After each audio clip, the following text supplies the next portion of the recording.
एक समय की बात है। रंगपुर गांव में एक छोटा सा परिवार रहता था। परिवार में था एक बूढ़ी, उसका बेटा सुभाष, बहू सीता और छोटा सा एक नाती बिट्टू। वैसे तो वो लोग बड़े आराम से जिंदगी बिता रहा था, लेकिन एक समस्या था सुभाष के माँ को लेकर। सुभाष अच्छा खासा कमा लेता था, लेकिन फिर भी उसका माँ इतना लालची था कि उसका पेट ही नहीं भरता था। वो पैसा का अलावा कुछ सोचता भी नहीं था। उसका माँ सिर्फ पैसा और नाती को ही प्यार करता था। एक दिन की बात है, सुभाष तनख्वाह लेके घर आता है।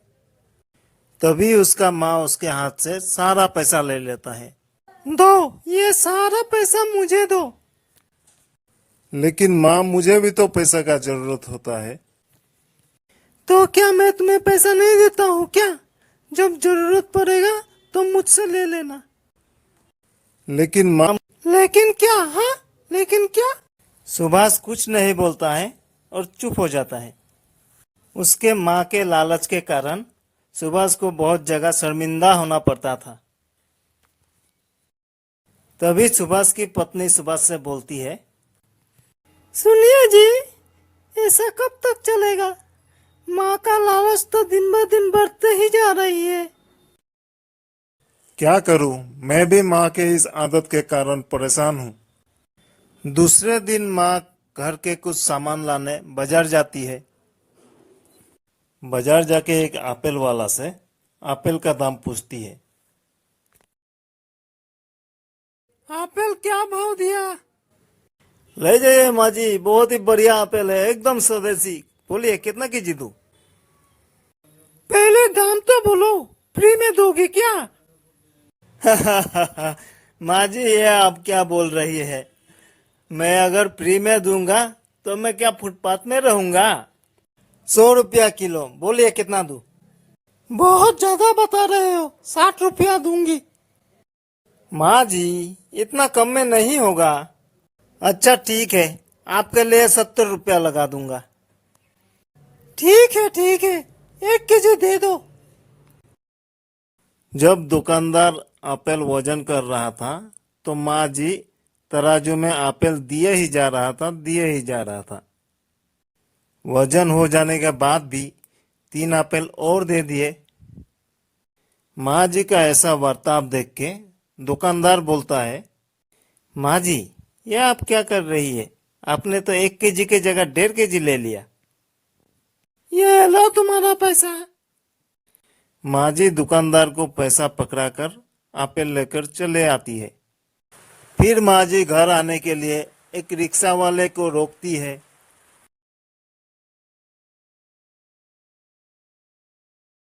ए रिक्शा वाला, जाएगा क्या? हाँ हाँ, जाऊंगा माँ जी। कितना पैसा लेगा? 50 रुपया लूंगा। अरे, इतना पास जाने का 50 रुपया? 20 दूंगी। नहीं होगा माँ जी, ये बहुत कम होगा। लेकिन माँ जी उसके बात को अनसुना करते हुए रिक्शे पर बैठ गए और घर आने के बाद, लो तुम्हारा पैसा। लेकिन माँ जी, ये तो 20 रुपया है। हाँ, और नहीं तो लूटोगे क्या? चुपचाप ये पैसा ले जाओ, नहीं तो ये भी नहीं मिलेगा। बेचारा रिक्शा वाला पैसा लेकर चुपचाप चला जाता है। घर जाके बोलती है कि वाह, आज तो मैंने 300 रुपया बचा लिया। ऐसे करके तो मैं बहुत ही जल्दी बहुत पैसा जमा कर लूंगा। मैं ऐसे क्या करूं जिससे मेरे पास पैसे ही पैसे हो। माँ जी ऐसा सोच ही रही थी कि तभी सीता चाय लेके आ जाती है। माँ जी, चाय पी लीजिए। तो 1 कप चाय ही पी लेती हूँ। बिट्टू को दिखाई नहीं दे रहा है, कहाँ है वो? माँ, वो अपने दोस्तों के साथ बाहर खेलने गई है। कितना बार बोला हूँ, शाम के टाइम में बिट्टू को खेलने मत भेजा करो, लेकिन तुम मेरी बात मानती कहाँ हो? माँ, आप बिट्टू से बहुत प्यार करती है ना, इसलिए आपको बिट्टू की चिंता हो रही है। वो खेल के आ जाएगा, आप चिंता मत करिए। हाँ ठीक है, मुझे सिखाने की जरूरत नहीं है। तभी बिट्टू भी आ जाता है। कहाँ गया था? ऐसे शाम के टाइम बाहर मत जाया करो। देखो मैं तुम्हारे लिए क्या लाई हूँ। अरे वाह, चॉकलेट। आपको याद था दादी माँ? मेरे नाती के बाद मैं कैसे भूल सकती हूँ। जल्दी से खाना लगा दे बहू, मुझे बहुत भूख लगी है। सीता सबके लिए खाना लगा देती है। फिर खाना खा के सब लोग सो जाते हैं। लेकिन माजी नींद में भी पैसे के बारे में ही सोच रही थी। अगर मुझे कहीं से बहुत पैसा मिलती। ऐसे ही सोचते सोचते माँ जी को नींद लग गई। दूसरे दिन सुबह नहा धोआ कर माँ जी मंदिर को जाती है। मंदिर जाके प्रार्थना करती है। हे प्रभु, मेरी मनोकामना पूर्ण करो। आप मुझे इतना पैसा दो कि कभी भी खत्म ही ना हो। मंदिर से वापस आते समय माँ जी को रास्ते में एक साधु मिलती है। माँ जी को देखकर साधु रुक जाता है और भिक्षा मांगता है। भिक्षा दे दे माई, साधु को भिक्षा दे दे। लेकिन माँ जी साधु के बात को अनसुना करते हुए आगे बढ़ गए। भिक्षा दे माई, भिक्षा दे। आगे जाइए बाबा, आगे जाइए। इस साधु बाबा को जो भी भिक्षा देता है, साधु बाबा उसकी मनोकामना पूरा करता है। क्या आप सच बोल रहे हो बाबा?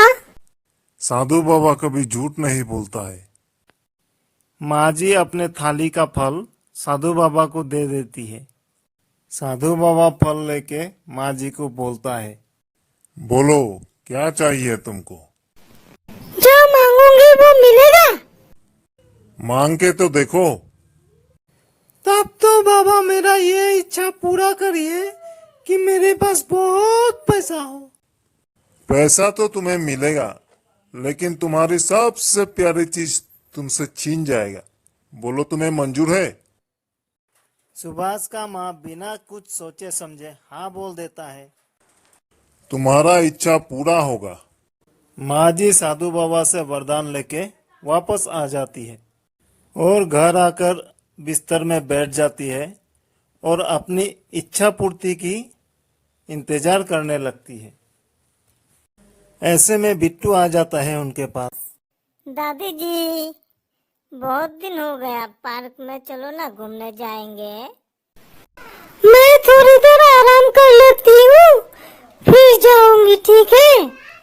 थोड़ी देर आराम करने के बाद माँ जी बिट्टू को पार्क में घुमाने ले जाती है और चलने से थकान होने के कारण एक ब्रेंच में बैठ जाती है।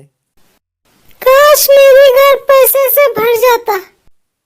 फिर क्या था, उसका ऐसे बोलते ही उसके घर पैसे की बारिश होने लगी और पैसे के आते ही उनके नाती बिट्टू गायब हो जाता है। लेकिन माँ जी को ये पता ही नहीं चलता है और वो सोचने लगती है, ये बिट्टू कहाँ गया? लगता है चला गया। अब मैं भी चलती हूँ, बहुत देर हो गई है। माँ जी घर आके देखती है कि उनका कमरा पैसे से भरा पड़ा है। ये देखकर माँ जी बहुत खुश होती है। पैसा! लगता है प्रभु ने मेरी सुन ली।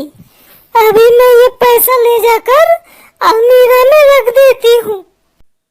माँ जी वो सारा पैसा ले जाकर अलमीरा में रख देती है। अभी माँ जी की पैसे की लालच और भी बढ़ जाती है। माँ जी को अब सोते जागते पैसे ही पैसे दिखाई देती थी। माँ जी बिट्टू की बात बिल्कुल भूल ही गई थी। फिर रात होने पर माँ जी बहू से पूछती है, बहू, बिट्टू कहाँ है? कहीं दिखाई नहीं दे रहा है। माँ जी, बिट्टू तो आपके साथ ही गया था। गया था तो मेरे साथ ही, लेकिन मैं सोची थी वो शायद घर आ गया होगा। नहीं माँ, वो घर नहीं आया है। ये सुनते ही माँ जी की हालत खराब हो जाती है और वो अपने नाती को ढूंढने निकलती है, लेकिन बिट्टू को कहीं नहीं मिलता है और माँ जी घर वापस आ जाती है। बहू, बिट्टू को मिला क्या? नहीं माँ, कहीं नहीं मिला, सब जगह ढूंढ लिया हूँ। बिट्टू के पापा भी अभी ढूंढने गया है। तभी सुभाष भी आ जाता है। माँ सीता, बिट्टू को कहीं नहीं मिला है। ये सुन के माँ जी रोने लगती है। बिट्टू के खो जाने के बाद से सुभाष के घर में पैसे ही पैसे हो जाते हैं, लेकिन माँ जी अपने नाती के चिंता में पैसे की तरफ ध्यान ही नहीं देती। वो सिर्फ बिट्टू को ही ढूंढ रही थी। माँ जी को समझ में ही नहीं आ रही थी कि बिट्टू क्यों खो गई है। वो पागल की तरह हर जगह बस बिट्टू को ही ढूंढ रही थी। भगवान, मेरे बिट्टू को मुझे लौटा दो, उसके बदले मेरे सारे पैसे ले लो। इतना बोलते ही उसे साधु बाबा की बात याद आती है। पैसा तो तुम्हें मिलेगा, लेकिन तुम्हारी सबसे प्यारी चीज तुमसे छीन जाएगा। बोलो तुम्हें मंजूर है? माँ जी को अपने गलती का पता चलता है और वो भगवान से प्रार्थना करने लगती है। भगवान, मुझे पैसा नहीं चाहिए, मुझे मेरा नाती चाहिए। लौटा दीजिए मेरे बिट्टू को मेरे पास, ले लीजिए मेरा सारा पैसा। मेरा फिर क्या होना था? सुभाष के माँ को अपने गलती का एहसास होता है और उसे अपनी नाती वापस मिल जाता है।